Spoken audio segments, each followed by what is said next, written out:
بسم الله الرحمن الرحیم. یو ورور دا پوښتنه کړې ده چې د نارینه دپاره سترګې په رنجو سره تورول د شریعت له نظره څه حکم لري؟ محترمه، ستا د مسلې په جواب کې باید ووایو چې سترګې تورول یا به د جمال دپاره وي او یا به د زینت دپاره وي. جمال دغه ته ویل کېږي چې یو کار په یو علاقه کې د وقار، عزت، ښایست د لوړ شان علامه وګرځېږي. مثلا سپین کالي اغوستل، غټه لنګوټه تړل او دغه رنګه نور. نو که چیرې دا سترګې تورول په دغه علاقه کې د جمال ذریعه ګرځېدلي، نو بیا که سړی سترګې توري کې دا جایز او مندوب دي، ځکه رسول الله صلی الله علیه وسلم فرمایي ان الله جمیل ویحب الجمال. او رد المحتار الله صاحب فرمایي چې جمال هم جایز دی په نیت د اظهار د نعمت چې شکر وسره په طریقه د شکر وي، لیکن که چیرې په طریقه د فخر او د تکبر سره بیا جمال هم ناجایز دی. او زینت دغه ته وایي چې یو شی په یو علاقه کې د ښایست، وقار، عزت، د شرف علامه نه وي، بلکې محض د ښایست علامه یې، لکه سړی دومره ښایست وکړي چې مشابهت یې د زنانو سره راسي. په دغه شکل که چیرې سړی سترګې د زینت دپاره توري کړي نو دا ناجایز او مکروه دی.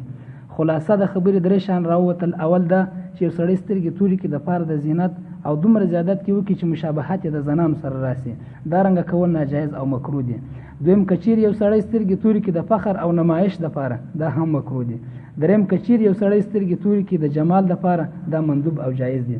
رد المحتار دویم جلد 123 صفحه او موسوعه فقهیه شپږم جلد 93 صفحه او بل ځای موسوعه فقهیه 11 جلد 240 صفحه او احسن الفتاوی 8 جلد 280 صفحه او محیط برهانی 8 جلد 88 صفحه او عالمگیریه 5 جلد 350 صفحه او معارف السنن 5 جلد 404 صفحه او کتاب النوازل 15 جلد 480 صفحه، حاشیه التحتاوی 481 صفحه او تقریر ترمذی 2 جلد 315 صفحه.